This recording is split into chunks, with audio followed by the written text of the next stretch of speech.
So Corey interrupted me. I don't know where I was. Um,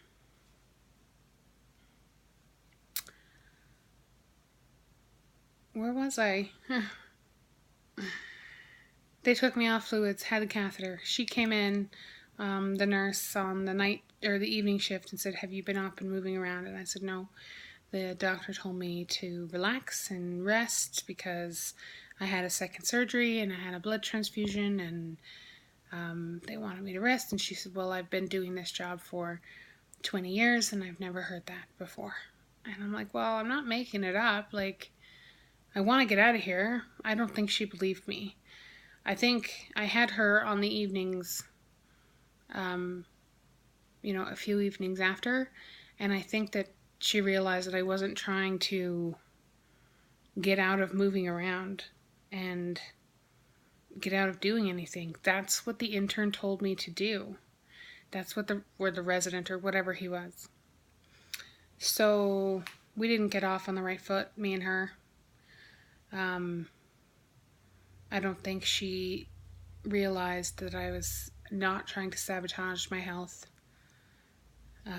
She used to wait to give me painkillers. I don't know if she waited, but it would take a long time to get anything. They tried putting me on oral medication, then oral painkillers, and I was still in too much pain and needed the morphine, and she finally got to give me that. So the day after that, I was still on oxygen. My heart rate was still high, and I finally got to see my surgeon, and he said, "We're going to do a CT scan to make sure there's no blood clots to account for your high heart rate." What did I say? They always try to fix it. I don't know why. So they did one. I didn't get the results until the very next day, and there was a small blood clot. So intern comes in 7 in the morning and says, "We found a blood clot in your lung. We're probably going to do blood thinners for 24 hours and monitor you for another 24 hours. So you're probably not getting out of here till Sunday. But I'll have to talk to Dr. Gill first." That's fine. They do nothing over the rest of the day until noon. Resident comes back in and says, "Oh, I talked to Dr. Gill. The clot is so small that it doesn't require anything. It'll go away on its own. We're going to discharge it today." Perfect. So I wait, and I wait, and I wait. And finally, my nurse comes in and says, "I'm sorry, I haven't been around to check on you. It's been a very busy day. I'm going to try." I'm like, "Oh, it's discharge day." She's like, "Yeah, I know. I'm going to try to get your paperwork done before I leave, before the next shift comes on."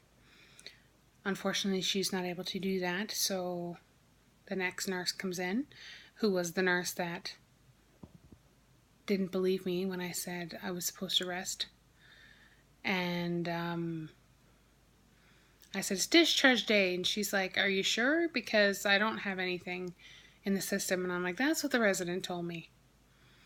So she finally figures out what's going on. And apparently they're sending me home with injectable blood thinners that nobody mentioned or started me on. So she teaches me how to do it, but she doesn't have the orders to remove the drain that's in my belly or remove the packing gauze that's in my wound.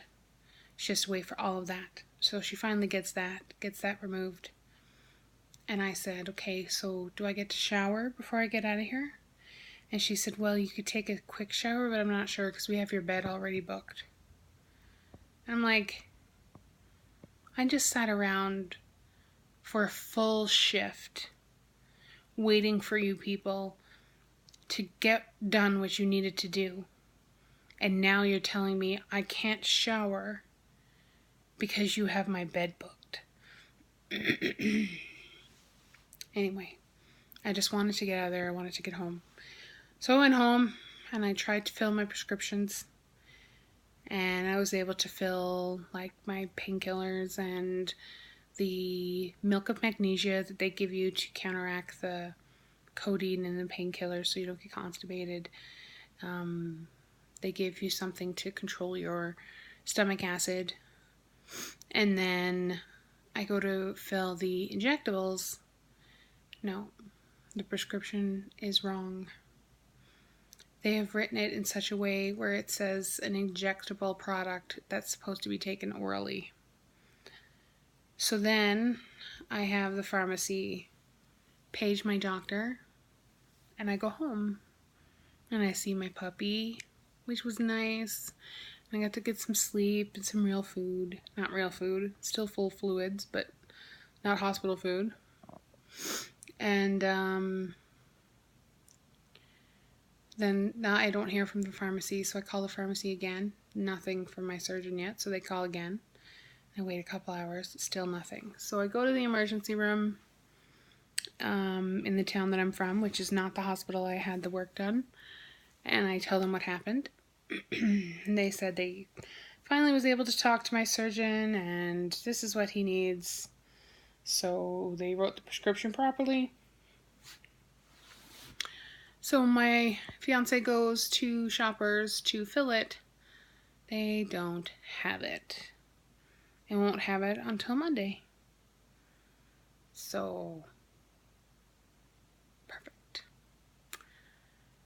If I die over the weekend from a blood clot in my lung, or a pulmonary embolism, as they call it, I think you can blame it on the people at Peter Lougheed Hospital.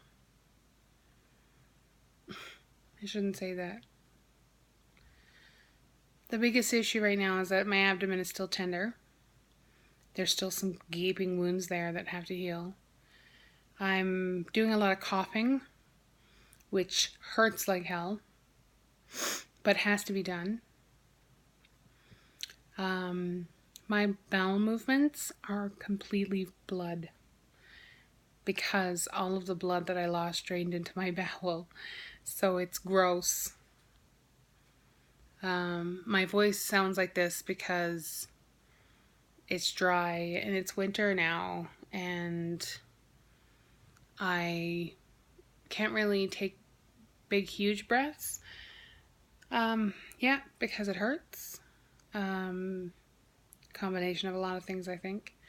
But yeah, at least I didn't get short of breath through this. So that's my experience.